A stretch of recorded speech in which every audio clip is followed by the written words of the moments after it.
ಎಲ್ರಿಗೂ ನಮಸ್ಕಾರ. ಇವತ್ತು ನಾನು ಫಸ್ಟ್ ವೀಡಿಯೋ ಮಾಡ್ತಾಯಿದ್ದೀನಿ. ವೀಡಿಯೋ ನಂಬರ್ 1 ಯಾವುದ್ರ ಬಗ್ಗೆ ಹೇಳ್ತಾ ಇದ್ದೀನಿ ಅಂದರೆ ಡೈಸ್ ಪ್ರಾಬ್ಲಮ್ ಬಗ್ಗೆ ಹೇಳ್ತಾ ಇದ್ದೀನಿ. ಕೆ ಎ ಅವರು ನಮ್ಮ ಪೊಲೀಸ್ ಕಾನ್ಸ್ಟೇಬಲ್ ಎಕ್ಸಾಮ್ನಲ್ಲಿ ಡೈಸ್ ಬಗ್ಗೆ ಒಂದು ಕ್ವಶನ್ನ ಕೇಳಿದರು. ಅದನ್ನು 5 ಸೆಕೆಂಡ್ಸ್ನಲ್ಲಿ ಯಾವ ರೀತಿ ಸಾಲ್ವ್ ಮಾಡೋದು ಅಂತ ಒಂದು ರೀಲ್ ಮಾಡಿ ಹಾಕಿದ್ದೆ. ಅದಕ್ಕೆ ತುಂಬ ಒಳ್ಳೆ ರೆಸ್ಪಾನ್ಸ್ ಬಂದಿದೆ. ಆ ರೀತಿ ನೆಕ್ಸ್ಟ್ ಏನಾದರೂ ಕೆ ಎ ಅವರು ಯಾವುದಾದ್ರೂ ಬೇರೆ ರೀತಿ ಡೈಸ್ ಮೇಲೆ ಕ್ವಶನ್ಸ್ ಕೇಳಿದ್ರೆ ಅದನ್ನು ಯಾವ ರೀತಿ ಸಾಲ್ವ್ ಮಾಡೋದು ಅನ್ನೋದನ್ನು ಈ ವಿಡಿಯೋದಲ್ಲಿ ಹೇಳ್ತೀನಿ. ಕಂಪ್ಲೀಟು ಡೈಸಲ್ಲಿ ಒಂದು 3 ಟೈಪ್ಸ್ ಕ್ವಶನ್ನ ಕೇಳ್ತಾರೆ. ಓನ್ಲಿ 3 ಟೈಪ್ಸ್ ಕ್ವಶನ್ನ ಕೇಳ್ತಾರೆ. 3 ಟೈಪ್ಸ್ ಕ್ವಶನ್ನು ಬಿಟ್ಟು ಬೇರೆ ಯಾವುದು ಕೇಳೋದಕ್ಕೆ ಚಾನ್ಸ್ ಸ್ವಲ್ಪ ಕಮ್ಮಿ ಇರುತ್ತೆ, ಆಲ್ಮೋಸ್ಟ್ ಕೇಳಲ್ಲ. ಈ 3 ಟೈಪ್ಸ್ ಯಾವುದು ಅಂತಲೂ ಹೇಳ್ತೀನಿ, ಮತ್ತು ಎಲ್ಲದಕ್ಕೂ ಒಂದು ಎಕ್ಸಾಂಪಲ್ ಕೊಟ್ಟು ಯಾವ ರೀತಿ ಸಾಲ್ವ್ ಮಾಡೋದು 5 ರಿಂದ 10 ಸೆಕೆಂಡ್ನಲ್ಲಿ ನೀವು ಡೈಸ್ ಪ್ರಾಬ್ಲಮ್ನ ಸಾಲ್ವ್ ಮಾಡ್ಬೋದು. ಯಾವ ರೀತಿ ಸಾಲ್ವ್ ಮಾಡ್ಬೋದು ಅಂತ ನೋಡೋಣ ಬನ್ನಿ. ಫಸ್ಟ್ ಟೈಪು 2 ಡೈಸ್ದು ಪಿಕ್ಚರ್ ಕೊಟ್ಬಿಟ್ಟು ಅದರಲ್ಲಿ ಆಪೋಸಿಟ್ ಯಾವುದು ಅಂತ ಕೇಳ್ತಾರೆ. ಸೆಕೆಂಡ್ ಟೈಪು 3 ಅಥವಾ 3ಕ್ಕಿಂತ ಹೆಚ್ಚು ಡೈಸ್ ಪಿಕ್ಚರ್ನ ಕೊಟ್ಬಿಟ್ಟು ಅದರಲ್ಲಿ ಆಪೋಸಿಟ್ ಯಾವುದು ಅಂದರೆ ಈಗ 2 ಆಪೋಸಿಟ್ ಯಾವುದು ಆ ಥರ ಕೇಳ್ತಾರೆ. ಥರ್ಡ್ ಒನ್ ಬಂದುಬಿಟ್ಟು ಡೈಸ್ದು ಪಿಕ್ಚರ್ನ ಕೊಟ್ಬಿಟ್ಟು ಡೈಸ್ದು ಈಗ ನಮ್ಮ ಪೊಲೀಸ್ ಕಾನ್ಸ್ಟೇಬಲ್ನಲ್ಲಿ ಕೇಳಿದ್ರಲ್ಲ ಈ ರೀತಿ ಡೈಸ್ದು ಪಿಕ್ಚರ್ನ ಕೊಟ್ಬಿಟ್ಟು ಡೈಸು ಯಾವ ರೀತಿ ಹೊಂದಾಣಿಕೆ ಆಗುತ್ತೆ ಅಂತ ಕ್ವಶನ್ಸ್ ಕೇಳ್ತಾರೆ. ಲೈಕ್ ಫಸ್ಟ್ ಕೇಳಿದ್ರಲ್ಲ ಈ ಥರ ಕ್ವಶನ್ಸ್ ಕೇಳ್ತಾರೆ. ಇದನ್ನು ಈ ರೀತಿ ಕನ್ವರ್ಟ್ ಮಾಡೋದನ್ನ ಕೇಳ್ತಾರೆ. ಇವು 3 ಟೈಪ್ ಮಾತ್ರ ಕ್ವಶನ್ ಕೇಳೋ ಚಾನ್ಸು ತುಂಬ ಇರುತ್ತೆ. ಅದರಲ್ಲಿ ಈ ಸಲ ನಮ್ಮ CPC ಎಕ್ಸಾಮ್ ಕೆ ಎ ನಡೆಸ್ತಲ್ಲ, ಅದರಲ್ಲಿ ಈ ರೀತಿ ಕ್ವಶನ್ನ ಕೇಳಿದರು. ಇದನ್ನು ಯಾವ ರೀತಿ ಸಾಲ್ವ್ ಮಾಡಬೇಕು ಅಂತ ಆಲ್ರೆಡಿ ಒಂದು ವೀಡಿಯೋ ಮಾಡಿ ಹೇಳಿದ್ದೀನಿ. ಅದನ್ನು ಮತ್ತೆ ಇದಕ್ಕೆ ಅಪ್ಲೋಡ್ ಮಾಡ್ತೀನಿ, ಹೋಗಿ ನೋಡ್ಕೊಂಬನ್ನಿ. ಈ ಟ್ರಿಕ್ ಯೂಸ್ ಮಾಡಿದ್ರೆ 5 ಸೆಕೆಂಡ್ ಒಳಗಡೆ ಯಾವುದೇ ರೀತಿಯ ಡೈಸ್ ಕ್ವಶನ್ನ ನೀವು ಸಾಲ್ವ್ ಮಾಡ್ಬೋದು. ಈ ಥರ ಒಂದು ಮ್ಯಾಟ್ರೇ ನಮಗೆ ಗೊತ್ತಿಲ್ವಲ್ಲ. ಬನ್ನಿ, ಇದು ಯಾವ ರೀತಿ ಟ್ರಿಕ್ ಅಂತ ತಿಳಿಸ್ಕೊಡ್ತೀನಿ. Choose the correct answer from the given below. ಇದರಲ್ಲಿ ಕರೆಕ್ಟ್ ಆನ್ಸರ್ ಯಾವುದು ಅಂತ ಹೇಳಿದರೆ ಇದು ಟ್ರಿಕ್ ಒಂದೇ ನೋಡಿ. ಈ ಎಡ್ಜ್ ಇದೆಯಲ್ಲ, ಈ ಎಡ್ಜು ಅಥವಾ ಈ ಎಡ್ಜು ಈ 3 ಬರಬೇಕು ಅಥವಾ ಈ 3 ಬರಬೇಕು. ಈ 3 ಮೂಲೆಯಲ್ಲಿ ಅದು ಬಂದರೆ ಅದೇ answer. That is called L shape ಅಂತ ಕರಿತೀವಿ ಇದನ್ನು. ನೋಡಿ, ಈ ಎಲ್ ಶೇಪ್ ಬರಬೇಕು ಅಥವಾ ಈ ಎಲ್ ಶೇಪ್ ಬರಬೇಕು, ಅಷ್ಟೇ ಆನ್ಸರು. ಸೊ ಇಲ್ಲಿ ಪ್ಲಸ್ಸು ಮೈನಸ್ಸು ಇಂಟು ಇದೆ ಅಲ್ವಾ, ಇದು L shape. So L shape ಇಲ್ಲಿ ಬರಬೇಕು ನೋಡಿ, ಪ್ಲಸ್ಸು ಮೈನಸ್ಸು ಇಂಟು ಅದೇ ಆನ್ಸರು. ಏನಾದರೂ ಅದಿಲ್ಲ ಅಂತ ಹೇಳಿದ್ರೆ ಈ ಎಲ್ ಶೇಪ್ ಬರುತ್ತೆ, ಡಿವೈಡೆಡ್ ಬೈ ಅಟ್ಟು ಮತ್ತು ಹ್ಯಾಶ್ ಮಾರ್ಕು. ಇದು ಬಂದು ಈ ಆಪ್ಷನ್ ಇರಬೇಕು ಅಥವಾ ಈ ಆನ್ಸರ್ ಇರಬೇಕು ನೋಡಿ. ಡಿವೈಡೆಡ್ ಬೈ ಅಟ್ಟು ಹ್ಯಾಶ್ ಮಾರ್ಕು ಇದಿಲ್ಲ ನೋಡಿ, ಎಲ್ಲೂ ಇಲ್ಲ. ಸೊ ಪ್ಲಸ್ಸು ಮೈನಸ್ ಇಂಟು ಇದೇ ಆನ್ಸರು, ಇಷ್ಟೇ. ಸೊ ಇದು ಮುಗೀತು. ನೆಕ್ಸ್ಟ್ ಬಂದರೆ 2 ಡೈಸ್ ಯಾವ ರೀತಿ ಕೊಡ್ತಾರೆ ಮತ್ತು ಯಾವ ರೀತಿ ಸಾಲ್ವ್ ಮಾಡಬೇಕು ಅನ್ನೋದನ್ನ ಇಲ್ಲಿ ತಿಳಿಸ್ಕೊಡ್ತೀನಿ ನೋಡಿ. ಸೆಕೆಂಡ್ ಟೈಪ್ ಬಂದುಬಿಟ್ಟು 2 ಡೈಸ್ನ ಕೊಡ್ತಾರೆ. ಈ ರೀತಿ 2 ಡೈಸ್ನ ಕೊಟ್ಬಿಟ್ಟು 4, 3, 1 ಇಲ್ಲಿ 6, 5, 4 ಈ ರೀತಿ ಕೊಟ್ಬಿಟ್ಟು what is the opposite of 4 ಅಂತ ಕ್ವಶನ್ನ ಕೇಳ್ತಾರೆ ನಿಮಗೆ. ಇದನ್ನು ಯಾವ ರೀತಿ ಸಾಲ್ವ್ ಮಾಡೋದು ಅಂದರೆ ತುಂಬ ಸಿಂಪಲ್. ಜಸ್ಟು ಇಲ್ಲಿ ಇದಕ್ಕೆ ಯಾವ್ದು ಕಾಮನ್ ಇದೆ ನಂಬರ್ ನೋಡಿ, 4 ಇದೆ ಅಲ್ವಾ ಕಾಮನು. ಇಲ್ಲಿಂದ ಕ್ಲಾಕ್ ವೈಸ್ ನಂಬರ್ನ ಬರ್ಕೊಳ್ಳಿ. ಫಸ್ಟು ಕಾಮನ್ ಇರೋದನ್ನ ಬರ್ಕೊಳ್ಳಿ. 4, 3, 1 4, 3, 1 ಇದು ಕ್ಲಾಕ್ ವೈಸು. 4, 6, 5 4, 6, 5. ಸೊ 3ಗೆ ಆಪೋಸಿಟು 6, 1ಗೆ ಆಪೋಸಿಟು 5, 4ಗೆ ಆಪೋಸಿಟ್ ಯಾವುದು ಅಂತ ನಿಮಗೆ ಗೊತ್ತು. ಡೈಸಲ್ಲಿ ಎಷ್ಟು ಫೇಸಸ್ ಇರುತ್ತೆ ಅಂದರೆ 1, 2, 3, 4, 5, 6 ಫೇಸಸ್ ಇರುತ್ತೆ.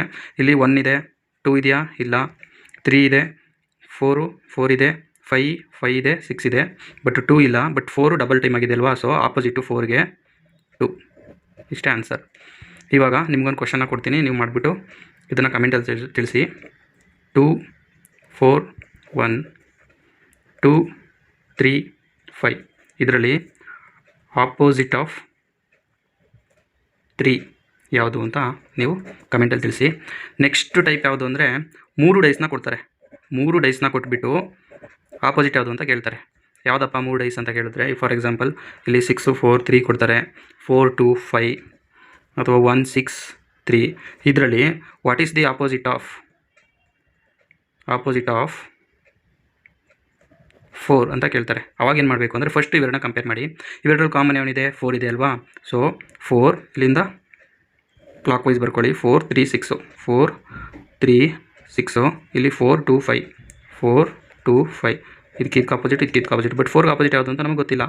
ನೆಕ್ಸ್ಟು ಇದು ಮತ್ತು ಈ ಪಿಕ್ಚರ್ನ ಕಂಪೇರ್ ಮಾಡಿ. ಇದರಲ್ಲಿ ಕಾಮನ್ ಏನಿದೆ 6 ಇದೆ.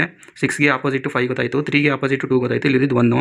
ಸೊ 1ಗೆ ಇಲ್ಲಿ 4 ಇಲ್ಲ. ಸೊ ಹಂಗಾಗಿ 1 ಮತ್ತು 4 ಕಂಪೇರ್ ಮಾಡಿದ್ರೆ ನೋಡಿ, ಇನ್ನೂ ಒಂದು ಟ್ರಿಕ್ ಹೇಳ್ಕೊಡ್ತೀನಿ ನೋಡಿ. ಇಲ್ಲಿ ಡಬಲ್ ಇದೆ, 6, 3 ಇದೆ, ಇಲ್ಲೂ 6, 3 ಇದೆ. ಸೊ ಎರಡು ಇಲ್ಲಿ ಒಂದನ್ನು ಮಾತ್ರ ಇದರಲ್ಲಿ ಒಂದು ಕಾಮನ್ ಇದ್ದರೆ, ಒಂದು ನಂಬರ್ ಕಾಮನ್ ಇದ್ದರೆ ಯಾವ ರೀತಿ ಮಾಡೋದು ಅನ್ನೋದನ್ನು ತಿಳಿಸ್ಕೊಟ್ಟಿದೆ. ಇಲ್ಲಿ ನೋಡಿ 2 ಕಾಮನ್ ಇದೆ, 6 ಮತ್ತು 3 ಇಲ್ಲೂ ಇದೆ, 6 ಮತ್ತು 3 ಇಲ್ಲೂ ಇದೆ. ಹಂಗಾಗಿ 2 ಕಾಮನ್ ಇದ್ದಾಗ ಒಂದು ಡಿಫ್ರೆಂಟ್ ಇರುತ್ತಲ್ಲ, ಅದೇ ಆನ್ಸರ್ ಆಗಿಬಿಡುತ್ತೆ. ಅದು ಇನ್ನೂ ಶಾರ್ಟ್ಕಟ್ಟು ನೋಡಿ. 4ಗೆ 1 ಆನ್ಸರು, ಯಾಕಂದರೆ 6, 3 ಇಲ್ಲೂ ಕಾಮನ್ ಇದೆ, ಇಲ್ಲೂ 6, 3 ಕಾಮನ್ ಇದೆ. ಸೊ ಯಾವುದು ಡಿಫ್ರೆಂಟ್ ಆಗಿರುತ್ತೆ ಅದೇ ಆನ್ಸರು. So answer 4ಗೆ 1. ಹಿಂಗೆ ಮಾಡಿದ್ರು ಬರುತ್ತೆ, ಈ ರೀತಿ ಮಾಡಿದ್ರು ಬರುತ್ತೆ. ಸೊ ಈ 3 ಟೈಪ್ ಕ್ವಶನ್ನ ಕೇಳ್ತಾರೆ. ಅದು ಬಿಟ್ಟು ಬೇರೆ ಯಾವುದೇ ಕ್ವಶನ್ನ ಕೇಳೋದಿಲ್ಲ ಡೈಸ್ ಪ್ರಾಬ್ಲಮ್ಲಿ. ಇವು 3 ಟೈಪ್ ಕ್ವಶನ್ನು ಮಾಡಿದ್ದೀನಿ. ಫಸ್ಟು ಇದನ್ನು ಮಾಡಾಯಿತು, ಇದು ಮಾಡಾಯಿತು, ಇದು ಮೂರು ಡೈಸ್ ಕೊಟ್ಟರೆ ಅದೇ ರೀತಿ ಮಾಡೋದು ಅನ್ನೋದು ಮಾಡಾಯಿತು. ಸೊ ಇಲ್ಲಿಗೆ ಡೈಸ್ ಯಾವುದೇ ಕೊಟ್ಟರೆ ನೀವು ಪ್ರಾಬ್ಲಮ್ ಸಾಲ್ವ್ ಮಾಡ್ಬೋದು. ನಾನು ಹೇಳಿದ್ದು ಅರ್ಥ ಆಗಲಿಲ್ಲ ಅಂದರೆ ನಿಮಗೆ ಬೇಸಿಕ್ಸ್ ಡೈಸ್ ಎಷ್ಟು 1 2 3 4 5 6 ಫೇಸ್ ಇರುತ್ತೆ, ಡೈಸ್ ಯಾವ ರೀತಿ ಇರುತ್ತೆ ಅದ್ರ ಬಗ್ಗೆ ಬೇಸಿಕ್ಸ್ ಗೊತ್ತಿಲ್ಲ ಅಂತ ಇಲ್ಲ ಅಂದರೆ ನೀವು ಈ ರೀತಿ ಪ್ರಾಬ್ಲಮ್ನ ಸಾಲ್ವ್ ಮಾಡ್ಬೋದು. ನಾನು ಬೇಸಿಕ್ಸ್ ಎಲ್ಲ ಹೇಳ್ತಾ ಹೋದರೆ ಅರ್ಧ ಗಂಟೆ ಆಗುತ್ತೆ. ಅದಕ್ಕೆ ನಿಮಗೆ ಟೈಮ್ ಇಲ್ಲ. ಇವಾಗ CR/DRಗೆ ಇಂಪಾರ್ಟೆಂಟ್ ಬೇಕಾಗಿರೋದು ಟೈಮು, ಎಲ್ಲ ರಿವೈಸ್ ಮಾಡಬೇಕು. ಹಾಗಾಗಿ ಈ 3 ಟೈಪಲ್ಲಿ ಕ್ವಶನಲ್ಲಿ ಒಂದು ಕ್ವಶನ್ ಕೇಳ್ತಾರಷ್ಟೇ, ಏನಾದರೂ ಡೈಸಲ್ಲಿ ಕೇಳಿದ್ರೆ. ಸೊ ಹೀಗೆ ಯೂಟ್ಯೂಬ್ ಚಾನಲ್ನ ಸಬ್ಸ್ಕ್ರೈಬ್ ಮಾಡಿ ಸಪೋರ್ಟ್ ಮಾಡ್ತಾಯಿರಿ. ನಾನು ಹೇಳಿರುವ 3 ಟೈಪ್ ಬಿಟ್ಟು ಎಕ್ಸ್ಟ್ರಾ ಯಾವುದಾದ್ರೂ ಕ್ವಶನ್ ಕೇಳ್ಬೋದು ಅಂದರೆ ಈ ರೀತಿ ಕೇಳ್ಬೋದು. ಯಾವುದಪ್ಪ ಅಂದರೆ ನೋಡಿ, ಇಲ್ಲಿ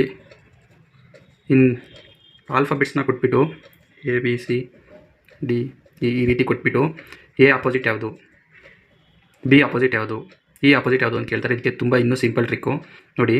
ಯಾವುದ್ಯಾವುದು ಆಲ್ಟರ್ನೇಟಿವ್ ಆಗಿರ್ತದೆ ಅದು ಅದರ ಆಪೋಸಿಟ್ ಆಗಿರುತ್ತೆ. ಫಾರ್ ಎಕ್ಸಾಂಪಲ್ Aಗೆ ಆಪೋಸಿಟು C, Bಗೆ ಆಪೋಸಿಟು D, ಉಳಿದಿದ್ದು ಯಾವುದು F ಮತ್ತು E. ಇವು Fಗೆ ಆಪೋಸಿಟು E ಆಗುತ್ತೆ ಅಷ್ಟೇ. ಸೊ ಯಾವುದು ಅಕ್ಕಪಕ್ಕ ಇರುತ್ತೆ ಅಡ್ಜಾಯಿಂಟ್ ಆಗಿರುತ್ತೆ ಅದು ಆಪೋಸಿಟ್ ಆಗೋಕ್ಕೆ ಚಾನ್ಸ್ ಇರಲ್ಲ. ಯಾವುದು ಆಲ್ಟರ್ನೇಟ್ ಆಗಿರುತ್ತೆ ಅದು ಮಾತ್ರ ಅದ್ರದ್ದು ಆಪೋಸಿಟ್ ಆಗಿರುತ್ತೆ. ಸೊ Aಗೆ ಆಪೋಸಿಟು C. ಇಷ್ಟು ಬಿಟ್ಟು ಬೇರೆ ಯಾವುದೇ ಕ್ವಶನ್ ಅವ್ರು ಕೇಳಲ್ಲ. Thank you.